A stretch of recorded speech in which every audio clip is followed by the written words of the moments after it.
I grew up in a church that was of a high control group. Zelf on the Shelf used that term, and I really liked that term. It was an evangelical church.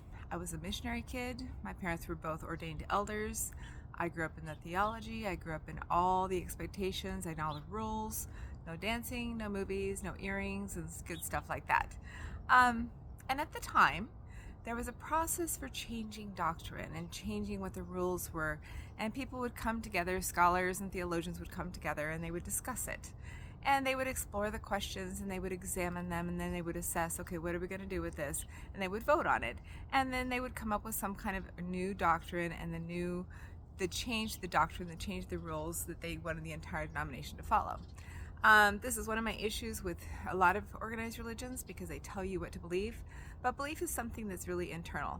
It's something that if it doesn't hit you right, if it doesn't integrate into your other values, it's not going to be wholesome for you. And so there are several ministers who found that the beliefs they have about how they treat people who are lesbian, gay, bisexual, transgender are not exactly the same as everybody else. That 1% to 10% of the population is a little bit different, kind of like left-handers. That they wanted to have questions. They wanted to be able to discuss it openly. And so my friend Thomas Ord published this book, Why the Church of the Nazarene Should Be Fully LGBTQ Affirming. And what he did was he actually got stories from actual people. So he wanted to listen to stories. And these aren't just people. These are the children of the church. Second, third, fourth generation kids who grew up in the evangelical denomination. I'm one of them. I'm on page 11. There's also a video of mine that's on YouTube if you want to hear the chapter, if you don't want to buy the book, and that's just fine. But he was willing to listen and really explore the suffering of the kids who hadn't done anything wrong, but because of their birthright, because of their identity, then they were ousted.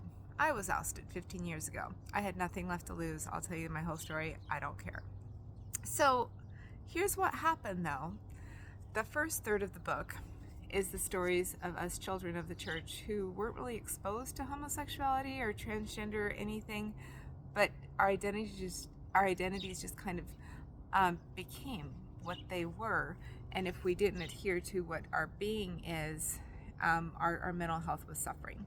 I know I wound up in the psychiatric hospital 15 years ago because I was wrestling with myself, and I knew part of me was bad, but was it? And I couldn't assess, what do I do with my identity? Because the church was not very good about supporting who people are if it doesn't fit into the perfect little cookie cutter role that they were looking for. So the first third is people like me who grew up in the church.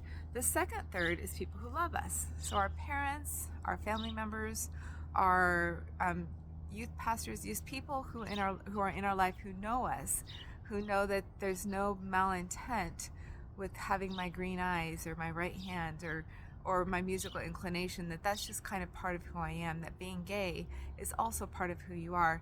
And they know somebody, and they're like, okay, what the church is doing is not loving. And this is a problem because I love my child. I love my freaking child. Come on. And so the last third is actually theologians and biblical scholars who are like, you know what? We need to take a look at what we're teaching right now. And so we're going to actually look at all the theology. And these are some points that I want you guys as a world to read, to assess. I think we got this wrong because what we're doing right now is actually deadly.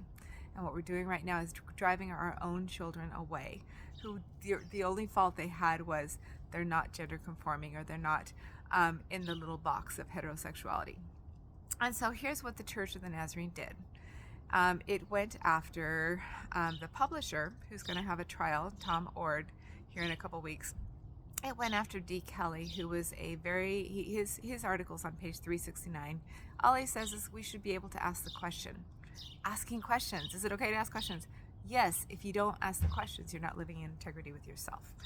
So they have ousted D. Kelly from the church because he said they should ask the questions. And then they also ousted someone who preached at a chapel when I was in college, who I will never, ever, ever forget, because it was the most loving individual that I'd ever heard preach, and that was Rick Powers. And he was a district superintendent in Hawaii. So they're going after the three most loving, well-known people in the denomination. to send a message to all the other pastors out there who love their children and who love children in their flocks who are LGBTQ+. Now, the first chapter of my book is It Okay to Ask Questions? And I will tell you, if you don't ask questions, it's deadly. It's not just deadly for yourself, but it is deadly for the people in your life that you are not behaving in integrity with. If someone is scared to talk to another person because they don't want to know something more about them, that's not loving. So I encourage you to read my book. I encourage you to read Tom's book and my book. And I encourage you to listen to their questions and listen to the stories before you make a judgment. And I'll see you soon.